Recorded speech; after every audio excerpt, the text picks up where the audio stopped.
नमस्कार दोस्तों, स्वागत है आप सभी का मिलन स्टडी पॉइंट में। जैसा कि आप थंबनेल से देख सकते हैं, हम पढ़ेंगे प्राचीन भारत का इतिहास, एंशिएंट हिस्ट्री ऑफ इंडिया। दोस्तों, जितने भी एमसीक्यू बेस्ड एग्जाम होती हैं उनमें प्राचीन भारत के इतिहास से बहुत सारे क्वेश्चंस आते हैं। चलो हम स्टार्ट करते हैं प्राचीन भारत का इतिहास। सबसे पहले इतिहास होता क्या है? तो अतीत काल की घटनाओं का व्यवस्थित एवं क्रमबद्ध अध्ययन ही इतिहास कहलाता है। अतीत काल की घटनाओं का व्यवस्थित एवं क्रमबद्ध अध्ययन जो वर्तमान को समझने के लिए क्या करे, मदद करे, वो इतिहास कहलाता है। क्या कहलाता है? इतिहास कहलाता है। इसमें एक और लाइन ऐड कर देते हैं हम कि इतिहास सबक के रूप में नहीं बल्कि सुझाव के रूप में लेना चाहिए। दोस्तों, जितने भी आजकल एग्जाम पूछे जा रहे हैं उनमें थ्योरेटिकल क्वेश्चंस आते हैं, जैसे कथन वाले क्वेश्चंस आते हैं ना, कि कथन 1 सही, कथन 2 सही, ये वाले क्वेश्चंस जो आते हैं उनमें इस लाइन को आप याद करके जाओगे तो आजकल ये आपको मदद करेगी कि इतिहास सबक के रूप में नहीं बल्कि सुझाव के रूप में लेना चाहिए। जितनी भी इतिहास की घटना है उनसे सबक नहीं लेना चाहिए, उनसे हमें सुझाव लेना चाहिए। ठीक है, और अगले पॉइंट याद रखते हैं तो अगले पॉइंट में याद रखो, इतिहास के पिता कौन है? इतिहास के पिता हेरोडोटस, ये फैक्ट है। इतिहास के पिता हेरोडोटस, इनकी एक पुस्तक है, अगर याद रखना चाहो, हिस्टोरिकम। और भारतीय इतिहास के पिता कहे जाए, भारतीय इतिहास के पिता की अगर बात करें तो भारतीय इतिहास के पिता हैं आपके मेगस्थनीज। दोस्तों, इनकी एक पुस्तक है इंडिका, उसमें इन्होंने भारत के इतिहास की जानकारी लिखी है। भारतीय इतिहास के बारे में, भारत की सांस्कृतिक उपलब्धियां, भारत की राजनीति के बारे में, भारत के समाज के बारे में, सारी चीज़ों के बारे में इन्होंने थोड़ा थोड़ा कुछ लिखा है, तो इसलिए इनको भारतीय इतिहास का पिता कहा जाता है। इनकी पुस्तक याद रखना, इंडिका। हालांकि आगे हम इसके बारे में फिर पढ़ाएंगे हम कि मेगस्थनीज कौन था, कहाँ से आया था, किसके काल में आया था। अभी फिलहाल यह याद रखो कि भारतीय इतिहास के पिता कौन है, मेगस्थनीज। राजस्थान के कुछ छात्र होंगे तो राजस्थान के छात्र याद रखो कि राजस्थान के इतिहास के पिता कर्नल जेम्स टॉड। क्योंकि कभी कभी कंफ्यूजन होता है हेरोडोटस, मेगस्थनीज और कर्नल जेम्स टॉड में, तो इन पॉइंट्स को याद रखो। नेक्स्ट पॉइंट हम पढ़ेंगे कि जो भारत है, भारत के इतिहास, प्राचीन भारत का जो इतिहास है उसको 3 कालों में विभक्त किया है। 3 काल कौन कौन से हैं? प्राग ऐतिहासिक काल, आद्य ऐतिहासिक काल और ऐतिहासिक काल। प्राग ऐतिहासिक काल का मतलब है आपका कि ऐसा काल जो उत्खनन पर आधारित हो। उत्खनन पर आधारित होने जिसकी जानकारी हमें केवल उत्खनन से ही प्राप्त होती है और उनके लिखित साक्ष्य नहीं है। उनके लिखित साक्ष्य नहीं है, वो हो गया आपका प्राग ऐतिहासिक काल। कौन सा काल हो गया? प्राग ऐतिहासिक काल। आद्य ऐतिहासिक काल में है जिनके लिखित साक्ष्य तो उपलब्ध हैं लेकिन उसको पढ़ नहीं सकते या फिर उनकी प्रमाणिकता संदिग्ध हो। प्रमाणिकता संदिग्ध का मतलब है, जैसे किसी ने कोई ग्रंथ लिखा लेकिन उस ग्रंथ के बारे में हमें ये नहीं पता है कि लिखा किसने। उस ग्रंथ को हम पढ़ तो सकते हैं लेकिन उसके बारे में ये नहीं पता चला कि लिखा किसने, तो वो हो गई आपकी प्रमाणिकता संदिग्ध। तो जैसे इसमें 2 उदाहरण दिए गए हैं, एक तो है सिंधु घाटी सभ्यता। जैसे कि आप देख सकते हैं इसमें एक उदाहरण लिखा गया है, सिंधु घाटी सभ्यता। सिंधु घाटी सभ्यता आद्य ऐतिहासिक काल की है। क्यों? सिंधु घाटी सभ्यता से लिपि मिली है, बाकायदा इसकी एक लिपि मिली है, लेकिन लिपि को अब तक पढ़ नहीं पाए। 2 इतिहासकार अभी भी लग रहे हैं पढ़ने के लिए, लेकिन इसको अभी भी कोई पढ़ नहीं पाया, तो इसलिए ये कौन सी है? आद्य ऐतिहासिक काल की है। दूसरा उदाहरण इसने लिया है वैदिक संस्कृति यानी वेद। वेद क्या है? वेदों में आपने देखा होगा 4 वेद, ऋग्वेद, यजुर्वेद, सामवेद, अथर्ववेद। इनमें हमें एक ही वेद का पता है कि किसने लिखा है, वो है अथर्ववेद। अथर्ववेद को किसने लिखा है ये ज्ञात है, लेकिन इन तीनों जो वेद हैं, प्रारंभिक तीनों वेद हैं, उनके बारे में कोई जानकारी नहीं मिलती कि किसने लिखा है। जबकि हम वेदों को पढ़ सकते हैं, लेकिन इनकी प्रमाणिकता संदिग्ध है। इसलिए किसमें है? आद्य ऐतिहासिक काल में है। अगला है ऐतिहासिक काल। ऐतिहासिक काल में क्या याद रखना है कि इनकी लिखित जानकारी भी है, पढ़ भी सकते हैं इनको, और प्रमाणिकता संदिग्ध भी है। संदिग्ध नहीं है, सॉरी, प्रमाणिकता संदिग्ध नहीं है यानी प्रमाणिक है ये। इनका जैसे आधुनिक इतिहास है, इसमें इसको हम पढ़ सकते हैं। ठीक है, इसकी प्रमाणिकता भी हमें पता है कि यह ग्रंथ किसने लिखा है, किसने नहीं लिखा, तो प्रमाणिकता संदिग्ध नहीं है। ठीक है, तो ये 3 याद रखने, प्राग ऐतिहासिक काल, आद्य ऐतिहासिक काल और ऐतिहासिक काल। नेक्स्ट पॉइंट है इतिहास की जानकारी के स्रोत। दोस्तों, जैसा कि हम जानते हैं, हमें इतिहास के बारे में पता कहाँ से चला, तो इतिहास की जानकारी के स्रोतों को हमने 3 भागों में बांटा: पुरातात्विक स्रोत, साहित्यिक स्रोत और विदेशी यात्रा वृत्तांत। देखो, एक चीज बता दूं मैं, जो पुरातात्विक स्रोत होते हैं, अभिलेख वगैरह हुए जो उत्खनन से प्राप्त हुए हैं, अभिलेख हो गए आपके, सिक्के, स्मारक, मूर्तिकला, चित्रकला, इनको बदल नहीं सकते। समझ रहे हो? इनको बदल नहीं सकते, कि जैसे हैं वैसे मिले हैं हम। तो ये सबसे ज़्यादा प्रामाणिक माने गए हैं। और अगर हम बात करें पुरातात्विक स्रोतों में भी सबसे ज़्यादा प्रामाणिक कौन सा है, तो अभिलेखों को सबसे ज़्यादा प्रामाणिक स्रोत माना गया है। दूसरा प्रामाणिक स्रोत माना गया है साहित्यिक स्रोतों को। देखो, साहित्यिक स्रोत जिन्होंने भी साहित्य लिखा है उन्होंने किसी एक का बायस रहते हुए साहित्य लिखा है। बायस रहते हुए, जैसे मैं राजा हूँ, राजा का एक दरबारी है, तो दरबारी अपने राजा की प्रशंसा में लिखेगा, मतलब एक बायस तरीके से उसने साहित्य लिखा है। तो दूसरे नंबर पर, तीसरे नंबर पर आता है विदेशी यात्रा वृत्तांत। विदेशियों में हम पढ़ेंगे यूनानी, अरबी, चीन, इन सब के विदेशी जो यात्री थे उनके बारे में पढ़ेंगे। नेक्स्ट है पुरातात्विक स्रोत। अब पुरातात्विक स्रोत हमने पढ़ा, पुरातात्विक स्रोतों में क्या क्या आया। पहले तो पुरातात्विक स्रोत होते क्या है वो पढ़ेंगे, कि इतिहास की जानकारी के सबसे प्रामाणिक स्रोत होते हैं, क्योंकि समय के अनुसार परिवर्तन, मैंने बताया था भी कि इनमें समय के अनुसार परिवर्तन नहीं किया जा सकता, समय के अनुसार परिवर्तन नहीं किया जाता, इसलिए सबसे प्रामाणिक माने जाते हैं। पुरातात्विक स्रोतों में आप देख सकते हैं अभिलेख हैं, सिक्के हैं, स्मारक हैं, कला है, ठीक है, मृदभांड है, कंकाल है, ये सभी पुरातात्विक स्रोतों में आती हैं। ठीक है, पुरालेख शास्त्र क्या होता है, जैसे पुरातात्विक सबसे पहले हम पढ़ेंगे अभिलेख। अभिलेख, तो अभिलेखों का अध्ययन ही पुरालेख शास्त्र कहलाता है। अभिलेखों का जो अध्ययन है वो क्या कहलाता है, पुरालेख शास्त्र कहलाता है। भारत के प्राचीनतम अभिलेख किस लिपि में है, ब्राह्मी लिपि में है। ये याद रखने वाला पॉइंट है कि भारत के जो प्राचीनतम अभिलेख है किस लिपि में है, वो ब्राह्मी लिपि में है। ज़्यादातर अभिलेख, जैसे सबसे ज़्यादा जो अभिलेख लिखवाए थे भारत में वो अशोक ने लिखवाए थे। अशोक के सर्वाधिक अभिलेख देखने को मिलते हैं और उसकी सबसे ज़्यादा जो लिपि है वो ब्राह्मी लिपि है। सबसे ज़्यादा जो अभिलेख लिखवाए हैं अशोक ने वो ब्राह्मी लिपि में लिखवाए हैं। ठीक है, ये पॉइंट याद रखना। एक ये क्वेश्चन सबसे ज़्यादा आता है कि सर्वाधिक अभिलेख किसने लिखवाए हैं, तो भारत में सबसे ज़्यादा अभिलेख जिसने लिखवाए हैं वो थे सम्राट अशोक, महान सम्राट अशोक।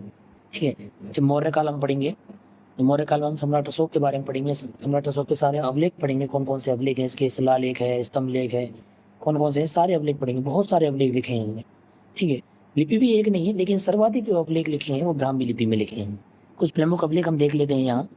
कुछ प्रमुख अभिलेख हम देखेंगे जो ज़्यादातर एग्जामों में पूछे जाते हैं, ज़्यादातर एग्जामों में जो पूछे जाते हैं प्रमुख अभिलेख देख लेते हैं। जैसे अशोक का है मास्की, गुजरा, निठोर, उदयगोलम, ये सारे अभिलेख जो हैं अशोक के हैं।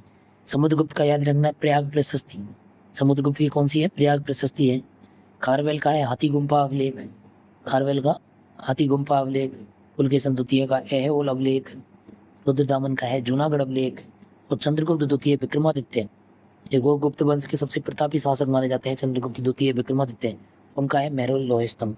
दोस्तों मेहरौली लौह स्तंभ के बारे में कहा जाता है कि ये जंग रहित पिलर है, जो स्तंभ है इस पर कभी भी जंग नहीं लग सकती, ऐसा कहा जाता है इसमें। और अब तक वास्तव में अब तक लगी भी नहीं है इसमें जंग। ठीक है, दिल्ली में स्थित है, दिल्ली में एक मेहरौली नाग करके जगह है, वहाँ पर स्थित है। और रुद्रदामन का हमने पढ़ लिया जूनागढ़ अभिलेख। हम आगे पढ़ेंगे रुद्रदामन ने एक सुदर्शन झील का निर्माण करवाया था, तो उसकी जानकारी जूनागढ़ अभिलेख में मिलती है। सारे अभिलेखों को हम धीरे धीरे पढ़ेंगे, लेकिन ये इंपॉर्टेंट है वन लाइनर क्वेश्चंस के। अशोक के कौन कौन से हो गए, मास्की, गुजरा, निठुर, उदयगोलम। समुद्रगुप्त के कौन कौन से हो गए, प्रयाग प्रशस्ति। खारवेल का हो गया आपका हाथी गुम्फा अभिलेख। पुलकेशन द्वितीय का हो गया ऐहोल अभिलेख। रुद्रदामन का हो गया जूनागढ़ अभिलेख। और चंद्रगुप्त द्वितीय विक्रमादित्य का हो गया आपका मेहरौली लौह स्तंभ। क्या हो गया, मेहरौली लौह स्तंभ। चलो दोस्तों नेक्स्ट चलते हैं।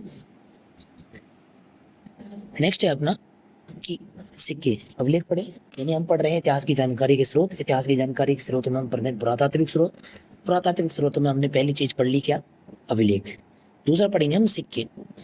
सिक्कों का अध्ययन क्या कहलाता है, सिक्के यानी मुद्रा, मुद्रा शास्त्र। मुद्राओं का अध्ययन क्या कहलाता है, तो मुद्राओं का अध्ययन कहलाता है न्यूमिस्मेटिक। क्या बोला जाता है, इसको जरूर याद रखना दोस्तों। ये पूछा जाता है कि न्यूमिस्मेटिक क्या है, क्वेश्चन नहीं आता है मुद्राओं के अध्ययन को क्या कहते हैं, तो उसमें ऑप्शन आएगा न्यूमिस्मेटिक। देखो साहब, प्राचीन में हम बात करें तो प्राचीन काल में सबसे पहले आहत सिक्के चला करते थे। आहत सिक्के का मतलब है ठप्पा मार के सिक्के जो बनाए जाते थे, वो सिक्के चलाए जाते थे। उन पर कोई लेख नहीं था, नॉर्मल सिक्के थे, चांदी, तांबे के, लोहे के, ऐसे सिक्के चलते थे। जो पुराने जो सिक्के चलते थे उन पर मुख्यतः 5 चिन्ह थे। कौन कौन से 5 चिन्ह थे आप देख सकते हैं, चंद्र का, पेड़, मयूर, मछली, हाथी, वृषभ, इन सब के चित्र बनाए जाते थे। लेकिन जैसे जैसे समय बीतता गया, तब आया अपने भारत में एक विदेशी आक्रांत आए थे, इंडो ग्रीक वंश, जिसको बोलते हैं हम हिंद यवन वंश। उसने सबसे पहले लेख युक्त मुद्राएं चलाई थी, याद रखना दोस्तों, लेख युक्त मुद्राएं सबसे पहले किसने चलाई थी?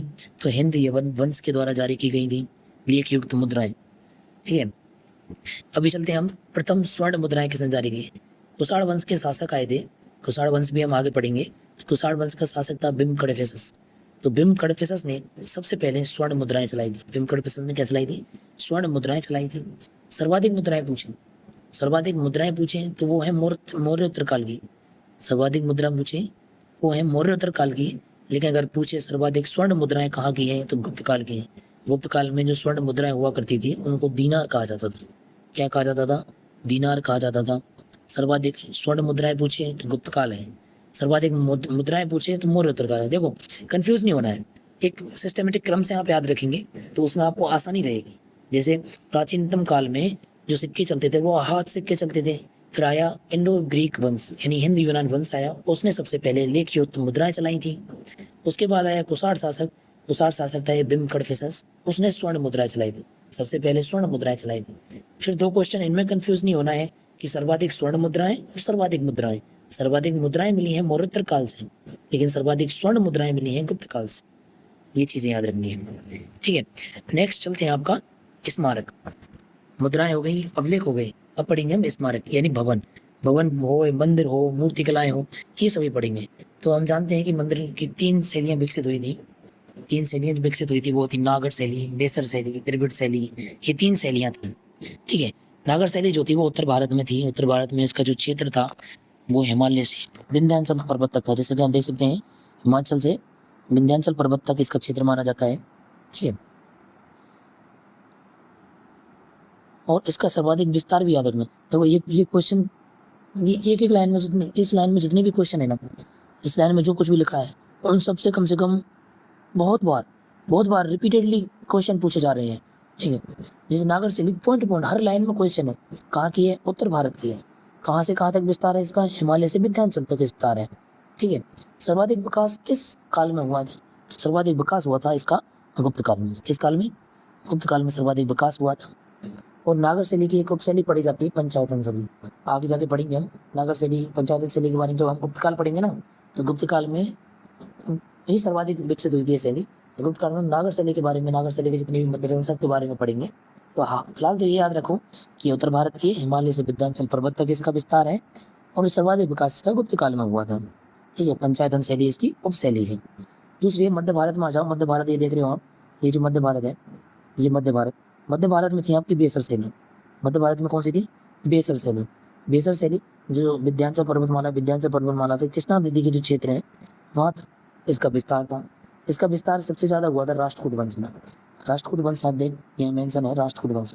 तो बेसर शैली का जो सबसे ज्यादा विकास हुआ था वो राष्ट्रकूट वंश में हुआ था। देखो, वैसे तो चित्र में दिखाया है कि इनकी विशेषता, लेकिन हम विशेषता अलग से पढ़ेंगे। इनकी विशेषता है कि शिखर है, ये जो गोपुरम होता है द्रविड़ शैली में वो है। अलग विशेषता में यहाँ कवर नहीं करेंगे। विशेषताओं के लिए जब हम इनका स्पेशल टॉपिक आएगा, राष्ट्रकूट वंश आएगा, उसमें हम बेसर शैलियों का वर्णन करेंगे, उनके मंदिरों का वर्णन करेंगे, उनकी विशेषताएं पढ़ेंगे।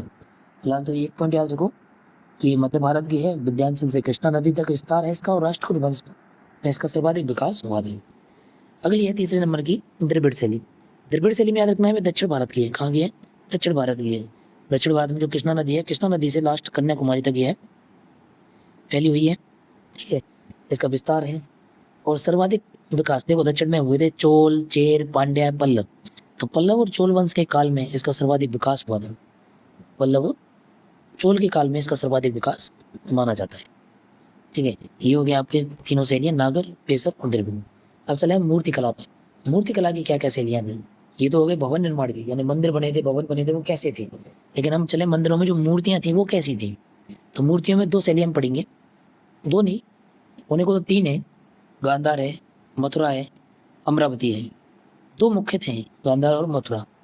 गांधार जो शैली है उस पर सबसे ज्यादा विदेशी प्रभाव पड़ा था। गांधार जो शैली है उस पर सबसे ज्यादा विदेशी प्रभाव पड़ा था। विदेशियों में मैं बताऊं तो इसका जो प्रभाव पड़ा था वो यूनानियों का पड़ा था। ठीक है, यूनानियों का प्रभाव पड़ा था, तो इसको हेलेनिस्टिक आर्ट कहा जाता है। ये बहुत बार क्वेश्चन पूछा गया है दोस्तों, हेलेनिस्टिक आर्ट। मैं कहूँ तो ये कितनी बार क्वेश्चन पूछा गया है, बहुत बार क्वेश्चन पूछा गया है हेलेनिस्टिक आर्ट का। तो बिल्कुल घोट के भी जाओ। हेलेनिस्टिक आर्ट किसे कहा जाता है?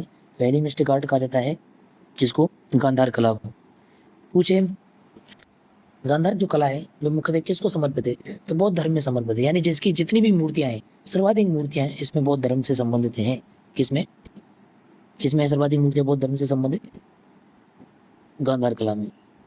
आ रहा है, कुछ समझ में आ रहा है? ये प्राचीन इतिहास है, थ्योरेटिकल है, बहुत थ्योरेटिकल है, और भी बहुत ज्यादा फैक्ट याद रखने पड़ेंगे इसमें, और बहुत ज्यादा क्वेश्चन भी आते हैं। मिडाइवल से इतने क्वेश्चन नहीं आते जितने एंशिएंट हिस्ट्री और मॉडर्न हिस्ट्री से आते हैं। ठीक है, एंशिएंट हिस्ट्री में कवर करा दूंगा, आज ये पहली क्लास है, तो मोटा मोटा सा हम इतिहास के बारे में पढ़ेंगे, फिर धीरे धीरे हम वैदिक साहित्य में घुसेंगे, वैदिक संस्कृति, सिंधु घाटी सभ्यता, ऐसे बढ़ते चले जाएंगे। ठीक है, तो अभी पॉइंट टू पॉइंट याद रखना है आपको कि जो ये कल मुख्य रूप से किसको समर्पित है? बौद्धों को समर्पित है।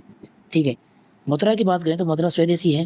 ठीक है, और इसमें बौद्ध, जैन और हिंदू धर्म से संबंधित मूर्तियां मिलती हैं, लेकिन गांधार में केवल और केवल बौद्ध धर्म से संबंधित मूर्तियां मिलती हैं। तीसरी है अमरावती शैली।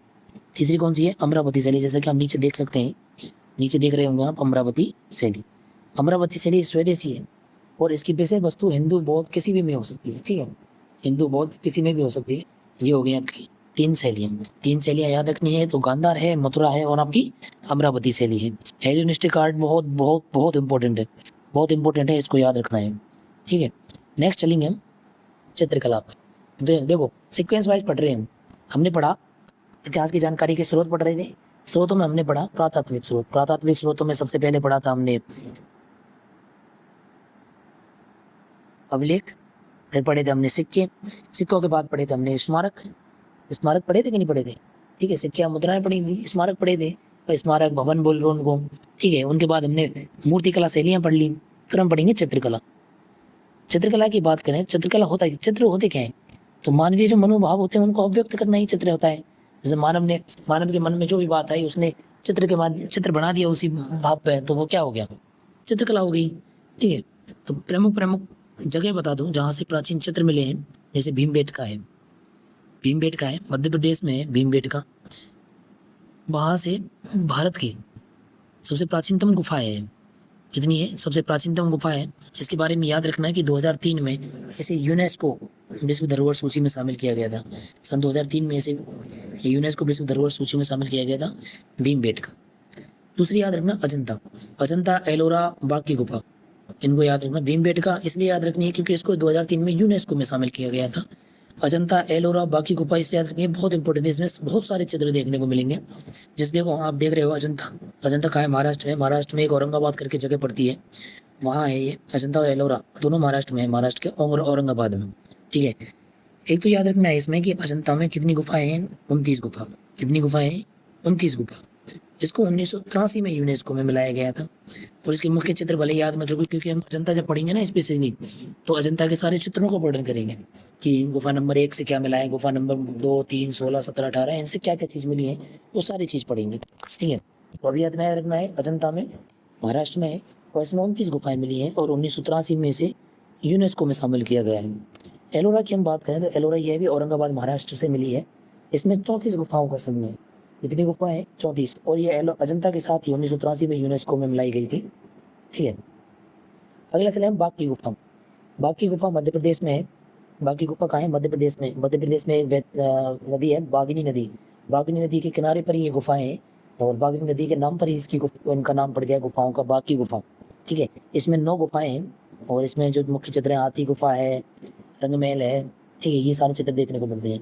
देखो अभी हमने एक वो पढ़ा था, अभिलेख पढ़ा था, अभिलेख पढ़ा था हाथी गुम्फा अभिलेख, आपको याद हो? अभी 1-2 स्लाइड पहले हमने वो पढ़ा था अभिलेख हाथी गुम्फा। हाथी गुम्फा अलग है, हाथी गुफा अलग है। ठीक है, ध्यान रखना, हाथी गुम्फा अलग है और हाथी गुफा अलग है। ठीक है, हाथी गुम्फा जो है वो खारवेल का अभिलेख है, और हाथी गुफा जो है वो बाग की गुफाएं हैं। ठीक है, ये चीजें याद रखनी है। तो ये आपकी चित्रकला के बारे में मोटी मोटी सी जानकारी होगी, ये चित्रकला के बारे में। नीचे फैक्ट भी दे रखे हैं, मैंने ऐड किए थे ये, कि 1983 में भारत में पहली विरासतें शामिल हुई थी। अजंता, एलोरा की, आगरा फोर्ट था, ताजमहल था। ठीक है, और नया 42वां भी स्थल जोड़ा गया था, वो भी मैंने ऐड किया है, लेकिन इनको याद करने की जरूरत नहीं है, क्योंकि आप जिस टाइम समय एग्जाम दे रहे होंगे ना, उस समय करंट के हिसाब से आप न्यूएस्ट यूनेस्को की जो विश्व धरोहर सूची उसको आप शामिल करके ऐड कर सकते हो। ठीक है, नेक्स्ट टॉपिक पढ़ेंगे, ये हमारा हो गया। ठीक है, हमने इतिहास की जानकारी के स्रोतों में एक स्रोत पढ़ लिया, वो है आपका कौन सा? पुरातात्विक स्रोत। अभी हम पढ़ेंगे साहित्यिक स्रोत। साहित्यिक स्रोत साहित्यिक स्रोतों के बारे में कहा जाता है, जैसे जिसने भी साहित्य लिखा है उस साहित्य के बारे में कहा जाता है। जो साहित्य होता है वह उस समाज का दर्पण होता है। जैसे इस समाज में कोई भी साहित्य लिख रहा है, कोई भी बुक लिख रहा है आज के समाज पे, तो उस समाज का दर्पण दिखाएगी, उसको मिरर दिखा रही है उस समाज को कि ये समाज ऐसा है। ठीक है, तो इसलिए इनको कहा गया है कि जो साहित्य होता है तात्कालीन समाज का दर्पण होता है। तात्कालीन का मतलब समझ रहे हो ना, उस समय का, जिस समय वो बुक लिखी गई है उस समय का समाज का दर्पण बताया गया है इसको। साहित्यिक स्रोत में हम पढ़ेंगे धार्मिक स्रोत और धर्मनिरपेक्ष स्रोत। धार्मिक स्रोत का मतलब है प्राथमिक साहित्य, जैसे ब्राह्मण हो गया, वेद, उपनिषद, पुराण, महाकाव्य। और ब्राह्मणोत्तर में आ गए आपके बौद्ध, जैन, बौद्ध ग्रंथ, जैन ग्रंथ, ये सभी। ठीक है, धर्मनिरपेक्ष में ऐतिहासिक जीवनियां हैं, आत्मकथाएं हैं, कल्पना प्रधान साहित्य है, वो सारी चीज आ जाएगी। ठीक है, वैदिक साहित्य का विकास। वैदिक साहित्य, वेद पढ़े थे ना हमने अभी, साहित्यिक स्रोतों में हम वेद पढ़ेंगे। तो वेदों के बारे में याद रखो, वेद वेद धातु से निर्मित है जिनका अर्थ होता है ज्ञान। देखो ये लिखा है ना, किस धातु से निर्मित है? वेद है आपकी विद धातु से। किससे? विद धातु से निर्मित है जिनका अर्थ होता है ज्ञान। ठीक है, ब्राह्मण ग्रंथ वेदों पर पुरोहित द्वारा लिखित सरल गद्यवादी ग्रंथ ब्राह्मण ग्रंथ के नाम। जैसे जैसे वेद है, वेदों को पढ़ना कठिन होता है, वेदों को हर कोई नहीं पढ़ सकता, तो उनके लिए उन्होंने ब्राह्मण ग्रंथ लिखे। क्या लिखे? ब्राह्मण ग्रंथ लिखे। फिर आरण्य, वनों में एकांत भाव से लिखे ग्रंथ कौन से हो गए? आरण्य। जो वनों में एकांत भाव से लिखे जाते हैं वो हो गए आपके आरण्य, जिनमें रहस्यमय ज्ञान होता है। ठीक है, उपनिषद वेदांत क्या हो गए? गुरु के समीप बैठकर। उपनिषदों में क्या है? जो गुरु के समीप बैठकर प्राप्त ज्ञान होता है। और वैदिक साहित्य का अंतिम भाग किसको माना गया है? उपनिषद को माना गया है। ठीक है, वेद, ब्राह्मण ग्रंथ, ऐसे याद रखना कहते हैं। वेदों को समझने के लिए ब्राह्मण ग्रंथ बने थे, ब्राह्मण ग्रंथों को समझने के लिए आरण्य बने थे। ठीक है, ऐसे याद रख लेना इन पॉइंट को, आसानी से याद रखना है। नेक्स्ट, वैदिक साहित्य हो गया। वैदिक साहित्य में हमने पढ़े थे वेद, ब्राह्मण ग्रंथ, आरण्य। ठीक है, तो अब हम पढ़ेंगे वेद कौन कौन से। वेद 4 हैं, आपको पता है सबको, वेद 4 हैं। ठीक है, वेद 4 हैं, चारों में देखो साहब, ऋग्वेद, यजुर्वेद, सामवेद, अथर्ववेद।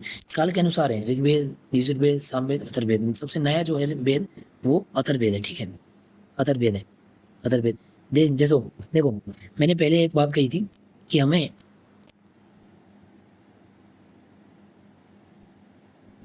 किसी के बारे में पता नहीं था, वेदों के बारे में पता नहीं था कि वेद किसने लिखा है। लेकिन अथर्ववेद एकमात्र वेद है जिसके बारे में हमें जानकारी मिलती है कि किसने लिखा है। किसने लिखा है अथर्ववेद? पता है किसी को? कमेंट में बताओ अगर किसी को पता हो गया अथर्ववेद किसने लिखा है। अथर्ववेद लिखा है अथर्व ऋषि ने। किसने लिखा है? अथर्व ऋषि ने। और ये तीनों जो ग्रंथ हैं, ये तीनों जो वेद हैं, इनके बारे में हमें जानकारी नहीं मिलती है कि किसने लिखा है। इसलिए इन तीनों ग्रंथों को हम अपौरुषीय ग्रंथ कहते हैं। क्या कहते हैं? अपौरुषीय ग्रंथ, अपौरुषीय ग्रंथ कहते हैं। ठीक है, ये पूरी पीडीएफ में जो ये स्लाइड है, इससे बहुत सारे क्वेश्चन आपको देखने को मिलेंगे। बहुत सारे क्वेश्चन इस पीडीएफ से देखने को मिलेंगे, इस स्लाइड से देखने को मिलेंगे आपको। कहने का मतलब है इसमें चारों वेद, उनके पुरोहित और उन पर लिखे गए उपवेद, ब्राह्मण ग्रंथ और उनकी विषय क्या थी, मुख्य विषय में। जैसे ऋग्वेद में 10 मंडल है, 10वें मंडल में गायत्री मंत्र है। ठीक है, देवताओं की स्तुति बताई गई है। यजुर्वेद है वो गद्य और पद्य दोनों में लिखा गया है। सामवेद है, सामवेद में भारतीय संगीत का जन्मदाता कहा जाता है। मतलब संगीत के बारे में जानकारी किसमें मिलती है? सामवेद में मिलती है। अथर्ववेद में आपके जादू टोना हो गई, चिकित्सा हो गई, वशीकरण हो गई, ये अथर्ववेद में मिलती है। एक क्वेश्चन पूछा जाता है, चलो मैं आपसे एक क्वेश्चन पूछता हूँ। एक क्वेश्चन है कि वर्तमान प्रासंगिक में, वर्तमान परिप्रेक्ष्य को देखते हुए कौन सा वेद प्रासंगिक है? वर्तमान परिप्रेक्ष्य को देखते हुए। ठीक है, कभी सोचना और कमेंट में आंसर देना। लेकिन मैं बता देता हूँ चलो कि वर्तमान परिप्रेक्ष्य में अथर्ववेद है सर्वाधिक प्रासंगिक है। कैसे? कि अथर्ववेद में आप देखेंगे क्या क्या वर्णन है। जादू टोना है, चिकित्सा है, वशीकरण है, सब अब चल रहे हैं। अभी आप जादू टोना भी देखते हो, चिकित्सा है, वशीकरण है मंत्रोच्चारण, ये सारे कुछ देखते हो। तो सारा कुछ अथर्ववेद में वर्णित है। ठीक है, ये पीडीएफ आपको याद करनी पड़ेगी। ऋग्वेद वेद है, पुरोहित है। ठीक है, उपवेद, ब्राह्मण ग्रंथ, मुख्य विषय लड़के चले जाना बिल्कुल। इसमें से हर एग्जाम में कम से कम मिनिमम नहीं तो 2 क्वेश्चन प्राचीन भारत के इतिहास के वेदों से आएंगे। प्राचीन भारत के इतिहास में वेदों से क्वेश्चन आएंगे। ठीक है, नेक्स्ट चलते हैं हम उपनिषदों के बारे में। उपनिषद उपनिषद कई प्रकार के हैं, लेकिन आपको कुछ लाइन में बताऊंगा कि ये लाइन पर्टिकुलरली लाइन याद रखनी है आपको, ठीक है। तो उपनिषद बहुत सारे हैं, लेकिन जो लाइन मैं बताऊंगा वो लाइन किस उपनिषद से ली गई है वो याद रखना है। जैसे जैसे हमने देखा है, पढ़ा भी होगा आपने कहीं ना कहीं कि कुल उपनिषदों की संख्या जो होती है वो 108 है। कितने उपनिषद हैं कुल? कुल अपने यहाँ 108 उपनिषद हैं, लेकिन सबसे प्रमाणिक जो माने गए हैं वो 12-13 ही माने गए। 12-13 उपनिषद ही प्रमाणिक है, ठीक है। जैसे माना गया है कि 12-13 उपनिषद ही प्रमाणिक है। अब अलग अलग उपनिषद में कौन कौन सी बात लिखी गई है वो बात याद रखनी है। जैसे सत्यमेव जयते आप सभी ने सुना होगा, सत्यमेव जयते, ठीक है। एक लाइन मिलती है, एक पंक्ति मिलती है कि यज्ञ एक टूटी नाव के समान है। किसमें मिलती है वो? मुंडकोपनिषद में मिलती है। किसमें मिलती है? मुंडकोपनिषद में। यानी सत्यमेव जयते और यह एक ज्ञान यज्ञ जो है एक टूटी हुई नाव के समान है, वो किसमें मिलती है? मुंडकोपनिषद में मिलती है।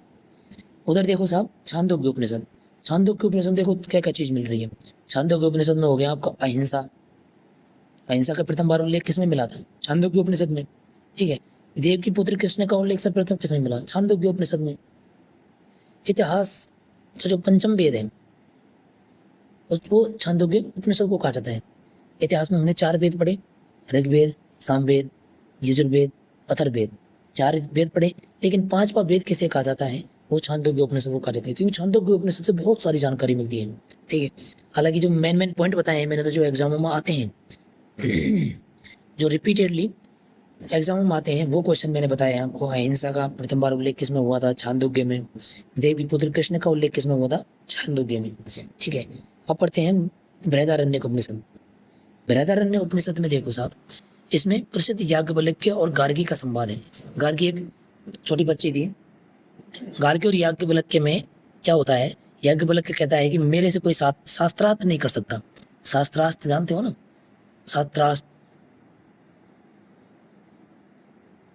नहीं कर सकता, तो गार्गी ने क्या किया, उनको उनकी चुनौती थी, उसको एक्सेप्ट किया और उससे शास्त्रार्थ किया, ठीक है, और उसको हराया भी याज्ञवल्क्य को। तो उसकी जानकारी किसमें मिलती है? बृहदारण्यक उपनिषद में मिलती है। एक है कठोपनिषद। कठोपनिषद में यम और नचिकेता का संवाद है। तैत्तिरीय उपनिषद में जो एक लाइन पढ़ते हैं हम, तम सोमा ज्योतिर्गमय मृत्युमा अमृतगमय, वो तैत्तिरीय उपनिषद में है। अन्न ही ब्रह्मा है, किसमें कहा गया है? अन्न ही ब्रह्म है, ये भी तैत्तिरीय उपनिषद में। देखो 2 स्लाइड ये जरूर याद करके जाना। एक प्रीवियस स्लाइड जो मैंने बताई 4 वेदों के बारे में, क्या क्या है इसमें, जितने भी लाए हर एक शब्द से क्वेश्चन बनता है, हर एक शब्द से, ठीक है। नेक्स्ट मैंने बताई थी आपको ये वाली उपनिषदों वाली, उपनिषदों वाली से भी हर एक लाइन में सवाल है। किसमें है? हर एक लाइन में सवाल देखने को मिल जाएगा, ठीक है। दोनों स्लाइड्स स्क्रीनशॉट ले लो, कुछ भी कर लो, लेकिन इसको जब भी एग्जाम देने जाओ रट के जाओ, बिल्कुल घोट के जाओ, कहीं ना कहीं से क्वेश्चन मिल ही जाएगा इसमें से, ठीक है। नेक्स्ट चलते हैं हम महाकाव्य और पुराणों के बारे में। महाकाव्य आपको पता ही 2 है महाकाव्य है, रामायण महाभारत। इसके बारे में मुझे ज्यादा बताने की जरूरत है नहीं। कितने महाकाव्य हैं? 2 महाकाव्य हैं, ठीक है। एक तो रामायण है, महाभारत है, वाल्मीकि ने लिखी थी, 7 खंड है इसमें, ठीक है। महाभारत के बारे में चलो साहब वेद व्यास ने लिखी है, 18 पर्व है। एक याद रखना, 6वां पर्व भीष्म पर्व है। इसमें एक और पॉइंट याद रखना कि 6वां पर्व जो है भीष्म पर्व है, ठीक है। जिसमें श्रीमद् भागवत गीता पढ़ते हो ना, श्रीमद् भागवत गीता जो है वो महाभारत का ही भाग है। पता है आपको? महाभारत के भाग है गीता। तो गीता कहाँ से ली गई है, कहाँ से, किस में वर्णित है गीता? तो जो महाभारत है, महाभारत का जो 6वां पर्व है, 6वें पर्व का नाम है भीष्म पर्व, वहां से श्रीमद् भागवत गीता उठाई गई है, ठीक है। पुराणों के बारे में जान लें। पुराणों की कुल संख्या है 18। पुराणों की कुल संख्या कितनी है? 18। रचयिता किनसे? रचयिता पूछ ली जाती है कभी कभी। पुराणों के रचयिता है लोमहर्ष और उग्रश्रवा, दोनों ऋषि हैं, दोनों बाप बेटे हैं। पहली बात, लोमहर्ष और उग्रश्रवा, इन दोनों ने क्या लिए? पुराणों की रचना की है, ठीक है। पुराणों में क्या मिलता है? राजवंशों का व्यवस्थित ज्ञान मिलता है पुराणों में। राजवंशों के बारे में जो जानकारी मिलती है वो पुराणों से मिलती है। राजवंशों के बारे में सर्वाधिक जानकारी जो मिलेगी वो पुराणों से मिलेगी, ठीक है। जैसे मौर्य वंश की जानकारी विष्णु पुराण से मिलती है, सातवाहन वंश की जानकारी मत्स्य पुराण से मिलती है, ठीक है। गुप्त वंश की जानकारी आपके वायु पुराण से मिलेगी। तो ये सारी चीजें, ये तीनों पॉइंट याद रखना कि विष्णु पुराण से किसकी जानकारी मिल रही है? आपकी मौर्य वंश की। मत्स्य पुराण से किसकी जानकारी मिल रही है? आपकी सातवाहन वंश की। वायु पुराण से किसकी जानकारी मिल रही है? आपकी गुप्त वंश की, ठीक है। नेक्स्ट चलते हैं लौकिक साहित्य यानी प्राचीन पुस्तकालय। यानी हमने पढ़ा था, देखो हम क्या पढ़ रहे थे, हम सिस्टमेटिक तरीके से देखेंगे। हम इतिहास की जानकारी के स्रोत पढ़ रहे थे। पहला स्रोत पढ़ा था हमने प्रातात्विक स्रोत। अब हम पढ़ रहे हैं साहित्यिक स्रोत। साहित्यिक स्रोत में हमने जो ब्राह्मण ग्रंथ थे वो सारे पढ़ लिए, वेद, ब्राह्मण, उपनिषद, आरण्यक, वेदांग, पुराण, ठीक है, ये सारे पढ़ लिए हम। लौकिक साहित्य जो वर्तमान में है उनको द्वितीय साहित्य जो बोला गया है वो पढ़ लेते हैं हम, मुख्य मुख्य हैं। ये पीडीएफ भी आप याद कर लेना, क्योंकि देखो हर एक एग्जाम में आप ये देखोगे कि एक पुस्तक दे देगा और उसका लेखक पूछेगा, लेखक दे देगा उसकी पुस्तक पूछेगा, ठीक है, उसका ग्रंथ पूछेगा। तो याद रखना, जैसे कालिदास का है, कालिदास का ग्रंथ है अभिज्ञान शाकुंतलम, मालविकाग्निमित्रम, कुमार संभवम, मेघदूत, ठीक है। आप एक बार पढ़ोगे तो आपको याद हो जाएगा, ठीक है, एक बार पढ़ोगे याद हो जाएगा, ऑप्शन देखते हैं आप टिक लगा दोगे, इतना मेरे को विश्वास है, ठीक है। विशाखा दत्त का है मुद्रा राक्षस, कौटिल्य का अर्थशास्त्र है, बाणभट्ट का देखोगे आप, बाणभट्ट का हर्षचरित्र और कादम्बरी दोनों याद रखने हैं भाई, दोनों बहुत ज्यादा इंपॉर्टेंट है, ठीक है। पाणिनि की अष्टाध्यायी है, ठीक है, कल्लड़ की राज तरंगी, हर्षवर्धन की प्रियदर्शिका, रत्नावली, नागानंद, पतंजलि का है महाभाष्य। ये याद रखोगे ना, आपके लिए बहुत बेनिफिशियल होने वाली है पीडीएफ। मैंने जो ये पीपीटी बनाई है ना, बहुत बहुत बहुत मेहनत से बनाई है, और इसमें जो क्वेश्चंस मैंने दिए हैं वो सारे रिपीटेडली पूछे हुए क्वेश्चन है, एक भी लाइन ऐसी नहीं है जो कहीं ना कहीं आई नहीं हो। अब सर्च कर लेना कहीं भी, एक भी लाइन ऐसी नहीं है जो कहीं आई नहीं हो, ठीक है। तो सारी स्लाइड रट के जानी है आपको, ठीक है। अब चलते हैं विदेश यात्रा वृत्तांत। दो चीजें हमने पढ़ ली, पुरातात्विक स्रोत पढ़ लिए हमने, ठीक है, साहित्यिक स्रोत पढ़ लिए हमने। अभी चलेंगे विदेशी यात्रा वृत्तांत। विदेशी मैंने बताया था आपको तीन है, यूनान के, ईरान की, चीनी लेखक और अरबी लेखक, ठीक है, अरबी या फारसी बोल दें उनको, ये सारे थे, ठीक है। तो यूनानी और रोमन के बारे में पढ़े हम कि यूनानी रोमन बोल रहे हैं, ईरान बोल रहे, एक ही बात है ये, ठीक है। उनमें कौन कौन था, उनमें भी काल को विभक्त कर दिया, जैसे सिकंदर के पूर्व के कौन कौन से थे, सिकंदर के समय कौन कौन से थे, और सिकंदर के बाद कौन कौन से थे, ठीक है। सिकंदर के पूर्व के हैं हेरोडोटस, जिन मैंने आपको स्टार्टिंग में बताया कि इतिहास के पिता किसे कहा गया है, इतिहास के पिता किसे कहा जाता है, तो हेरोडोटस को कहा जाता है, ठीक है। इनकी पुस्तक भी है इंडिका, लेकिन भारत के इतिहास के बारे में इन्होंने जानकारी दी है इंडिका, उसमें सॉरी इंडिका नहीं, हिस्टोरिका है, सॉरी मेरे से मिस्टेक हो गई, कि जो आपका हेरोडोटस है, हेरोडोटस के हिस्टोरिका, हिस्टोरिका है, ठीक है, हिस्टोरिका है। देखो हेरोडोटस कभी भी भारत नहीं आया था, लेकिन इसने भारत के इतिहास के बारे में लिखा है हिस्टोरिका में। एक है टेसियस, ये भी सिकंदर से पूर्व का है, ठीक है। टेसियस हो गया आपका, प्लिनी हो गया, ठीक है। सिकंदर का आक्रमण हुआ, आक्रमण के बाद सिकंदर के बाद कौन कौन से होते हैं, सिकंदर के बाद का है मेगास्थनीज, मेगास्थनीज जिनकी पुस्तक है इंडिका, मैंने स्टार्टिंग में भी बताया था, इनकी पुस्तक है इंडिका। इनको भारतीय इतिहास का सॉरी भारतीय इतिहास का पिता कहा जाता है, ठीक है। ये भी पुस्तक याद रखना ना, प्लिनी नेचुरल हिस्ट्री है, रोम का है, टोलमी है, द ज्योग्राफी है इसका, और एक है पेरिप्लस ऑफ द इरिथ्रियन सी, इसको याद रखना, ज़्यादा इंपॉर्टेंट नहीं है, एक ही बार क्वेश्चन आया है इसका, ठीक है, वो भी आरएस में आया है, और इसके बाद कहीं भी और एग्जाम में इसका, आरएस प्रीलिम्स में इसका क्वेश्चन आया था, मेरे को एग्जैक्ट याद नहीं रहा किस ईयर में आया था, ठीक है। तो ये हो गया आपकी कुछ बुक्स और कुछ लेखक, यूनानी और रोमन वाले लेखक हो गए ये, ठीक है। अब पढ़ेंगे हम चीनी लेखक। चीनी लेखकों में तीन याद रखना महत्वपूर्ण, फाइयान हो गया, हैंसान हो गया, और इत्सांग हो गया, इत्सिंग बोलते हैं इसको, इत्सिंग, फाइयान और हैंसान। इसमें ये इत्सिंग गलत लिखा हुआ है, ठीक है, इसको आप करेक्ट कर लेना, इत्सिंग होता है, इत्सिंग आधा तात्रु जो होता है, इत्सिंग, ठीक है, इत्सिंग। तीनों के बारे में समय भले याद ना रहे, लेकिन किसके काल में आए थे वो याद रखना है। जैसे फाइयान आया था चंद्रगुप्त द्वितीय के काल में, ठीक है, फाइयान याद है चंद्रगुप्त द्वितीय के काल में आया था, उनकी पुस्तक याद रखनी है। फाइयान की जो पुस्तक है वो पुस्तक याद रखनी है आपको। फाइयान की पुस्तक को क्या नाम है, फूकोकी, फूकोकी उनकी पुस्तक है फाइयान की, ठीक है। और ये पढ़ लेना, जैसे मध्य प्रदेश के ब्राह्मणों का देश, मध्य प्रदेश को उसने ब्राह्मणों का देश कहा है। फूकोकी में क्या है, फूकोकी में उसने जो चंद्रगुप्त द्वितीय है उसके काल में है, चंद्रगुप्त द्वितीय के उसने राजनीतिक सामाजिक व्यवस्था का वर्णन किया था। उसने बताया कि जो मध्य प्रदेश है, मध्य प्रदेश वो एमपी वाला मध्य प्रदेश नहीं है, ये मध्य प्रदेश आपका बिहार, दिल्ली, उत्तर प्रदेश, ठीक है, ये वाला जो एरिया है मध्य प्रदेश, राजस्थान, ये वाला जो एरिया है उसको उसने मध्य प्रदेश नाम से पुकारा है, ठीक है। उसको उसने ब्राह्मणों का देश कहा है। इसने बोला है कि जो चंद्रगुप्त द्वितीय है उसके काल में मृत्यु दंड नहीं दिया जाता, ठीक है, मृत्यु दंड नहीं जाता। लोग इतने अहिंसावादी हैं कि लोग लहसुन और प्याज भी नहीं खाते, ठीक है। तो ये सारा चीज़ याद रख लेना, इनको छोड़ देना, ये एक्स्ट्रा बात है, इनसे ज़्यादा क्वेश्चन आएगा नहीं। क्वेश्चन आएगा आपका ये तो यहाँ से पुस्तक से, फाहियान की पुस्तक कहाँ कौन सी है और फाहियान किसके काल में भारत आया था? चंद्रगुप्त द्वितीय के काल में भारत आया था। ठीक है, दूसरा है हैनसांग। हैनसांग हर्षवर्धन के काल में भारत आया था। हैनसांग कब आया था? हर्षवर्धन के काल में भारत आया था। और इसमें याद रखना है कि इसे यात्रियों का राजकुमार कहा जाता है। क्या कहा जाता है इसे? यात्रियों का राजकुमार कहा जाता है। ठीक है, हैनसांग को। और इसकी पुस्तक भी याद रखना है, इसकी पुस्तक है सी यू की। क्या है? देखो नाम चीनी है तो चीनी जैसे ही नाम मिलेंगे इनके। ठीक है, चीनी यात्री है तो चीन जैसे ही नाम मिलेंगे इसके। ठीक है, पुस्तक है इनकी सी यू की। ठीक है, इसने क्या क्या टिप्पणियाँ की वो एक बार एक सरसरी नजर से पढ़ लेना। ठीक है, अगला है इत्संग।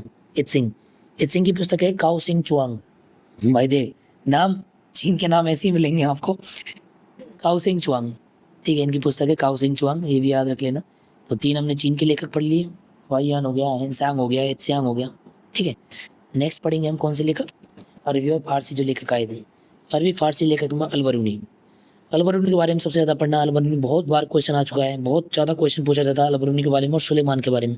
अलमसूदी तो एक आध बार ही आया है, लेकिन अलबरूनी और सुलेमानी बहुत बार रिपीट करते हैं। ठीक है, अलबरूनी इसका मूल नाम याद रखना। अलबरूनी का मूल नाम है आपका रेहान, अबू रेहान, सॉरी अबू रेहान इनका मूल नाम है।